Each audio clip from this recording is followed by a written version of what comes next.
Fala galera do Resenha do Boleiro, eu sou o André Reis e vim falar um pouquinho do que eu venho acompanhando sobre o caso Juba, sobre a saída dele do esporte para a chegada dele no Bahia. Vamos falar um pouquinho sobre isso, né? Peguei uma matéria aqui no Galácticos Online que fala sobre o advogado especialista em direito esportivo Bruno Menezes participou do programa Bocão News e analisou que o jogador não poderá ser inscrito pelo esquadrão nessas condições. Abre aspas. Hoje, a segunda janela de transferência vai se encerrar no dia 2 de agosto de 2023. Ao que me consta, o contrato do atleta vai até o dia 31 de agosto junto ao esporte. Partindo do pressuposto que ele assinou um contrato com o Bahia, eu entendo que ele não poderá ser inscrito pelo clube. Claro que estou fazendo uma leitura literal de um documento chamado RNR-TAF, que é o regulamento que rege as inscrições de atletas. Poderia até se discutir uma excepcionalidade, que seria a hipótese do contrato se encerrar antes do dia 2 de agosto, pois aí poderia fazer inscrição até depois da data, porque o jogador se tornou livre antes da janela, explicou o advogado. Questionado sobre a situação dos direitos da Constituição Federal, que assegura o exercício da profissão para o atleta, o advogado ponderou e ressaltou que não é uma regra. Nós sabemos, abre aspas, nós sabemos que existe o artigo 217 da Constituição Federal, que visa proteger os dispositivos normativos do direito desportivo. Imagine a seguinte situação: o atleta quer se desvincular do esporte e deseja jogar pelo Bahia, porque entendeu que é uma oportunidade. Entendo que é uma mera questão administrativa. Ele teria que esperar uma nova janela para ser inscrito e exercer sua atividade profissional. Isso poderia ofender um direito de exercer sua profissão. Entretanto, a prática não é essa. Entendemos que deve ser respeitado o regulamento das competições. Avaliou Bruno Menezes. Porém, acompanhei uma matéria no GE, né, a qual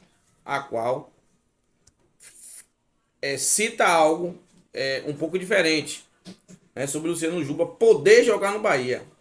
Vamos lá. Vou falar para vocês aqui o que o GE diz. O esporte trabalhava com o entendimento de que o atacante só poderia entrar em campo por outros clubes no Brasil a partir do próximo ano, por conta da regra de transferências. Né? Vamos aqui. Né? Um mês antes do término do vínculo, que é um mês antes do término do vínculo do Juba com o esporte. Uma recomendação da FIFA, contudo, permite o contrário. Vamos ler? Procurada pela reportagem, a Confederação Brasileira de Futebol, a CBF, respondeu nesta terça-feira ao questionamento sobre as condições de atuação do atleta. O contrato com o esporte é anterior ao anúncio do período de transferência, pois isso, a FIFA e a CBF privilegiam o interesse do atleta, explica a entidade através da assessoria. Vamos entender isso um pouquinho, né? Vamos entender. Diante desta recomendação, basta o Bahia notificar a CBF sobre a situação do contrato no momento da chegada do atleta e a entidade então autorizar a inscrição e registro do atacante. A exceção acontece porque na época em que Juba assinou o atual contrato com o esporte, a regra da janela de transferência ainda não existia. Só foi lançada para a temporada de 2022. Então, foi antes. Explicação da CBF. A reportagem procurou o executivo, o rubro-negro Jorge Andrade, que não atendeu as ligações. Então, o que acontece? Mediante tal situação que foi dita aqui pelo GE, né, e pela CBF, foi analisada junto à CBF. Acredito que o jurídico do Bahia já tenha procurado a CBF, junto com o jurídico do esporte, claro, também os staffs do atleta. Então, ao que tudo entende, o atleta pode jogar no Bahia ainda esse ano, se tudo estiver amarrado, como vem sendo dito, em relação ao Bahia e o atleta Luciano Juba.